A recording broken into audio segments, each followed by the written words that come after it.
Imagine picking up an old leather journal, the kind that smells of dust and forgotten years. The edges are frayed, the pages yellowed, but what lies inside? It isn't just words. It's the story of a man who fought monsters, who lived in a shadow world that most people pretend doesn't exist. His name was Samuel Carver, and if you think monsters are just legends, myths to scare children, or something only Hollywood makes up, then you've been living in a dream. Carver's journal proves otherwise.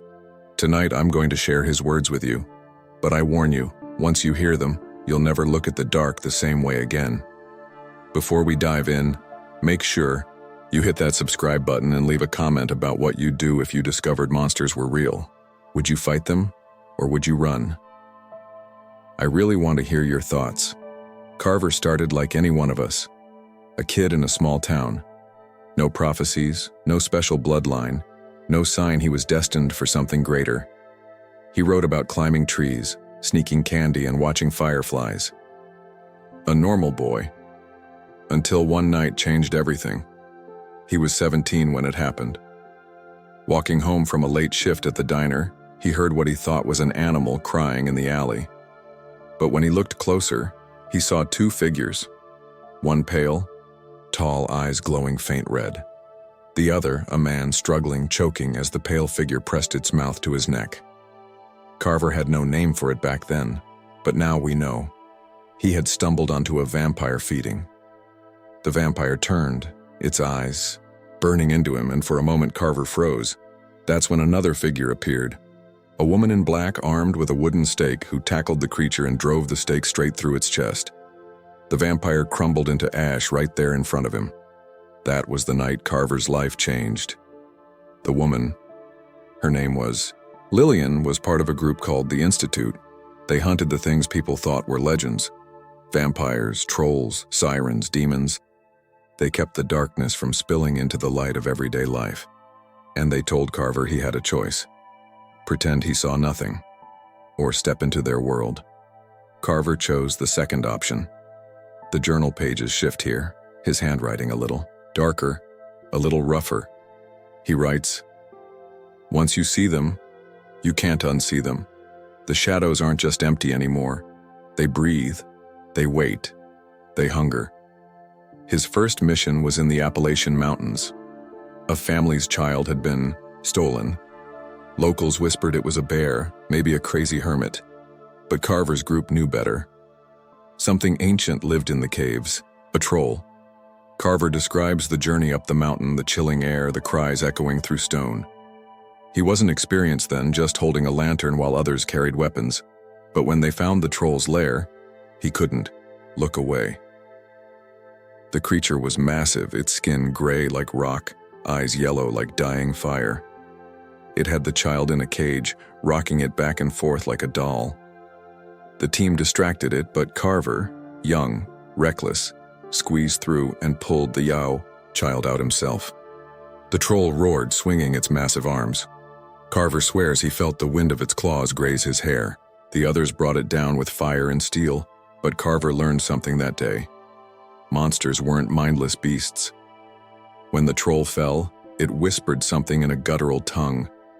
Carver didn't understand it then, but later, he'd realize it was cursing him.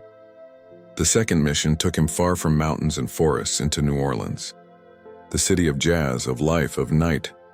There he met a singer named Clarice.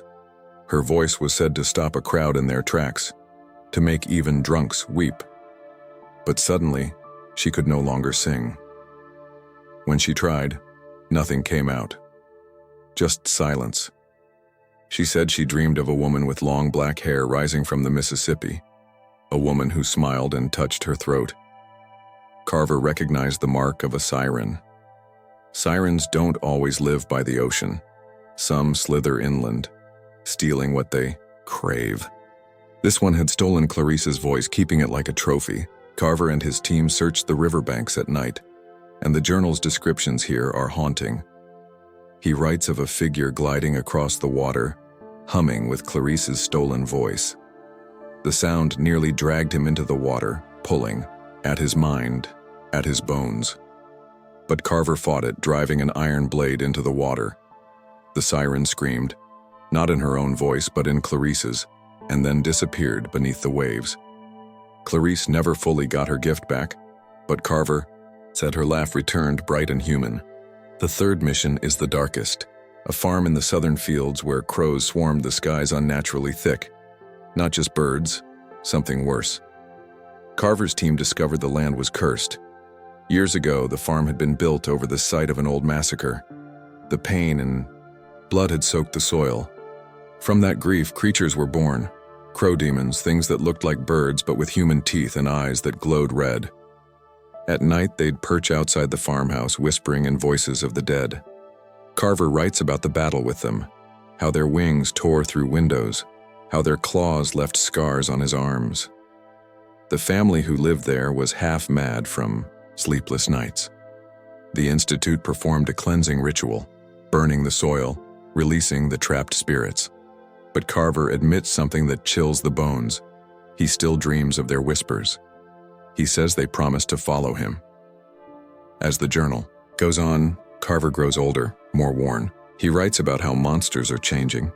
They aren't staying in their old hiding places anymore. Vampires appearing in small towns, trolls wandering near highways, sirens not just by rivers, but in city streets. He worries they're growing, bolder, hungrier. He writes, "They are no longer content with shadows. They want the world. The Institute," he explains, "is training faster now, recruiting more hunters." But Carver's tone changes near the end. He's tired.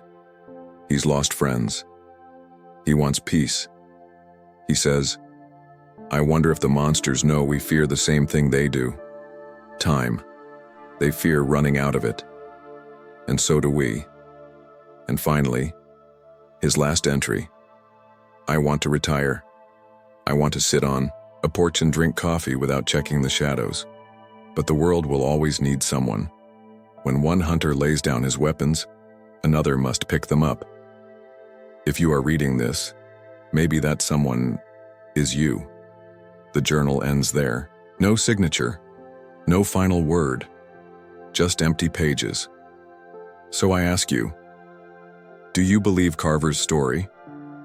Or do you think it's just a tale written by a man with too much imagination?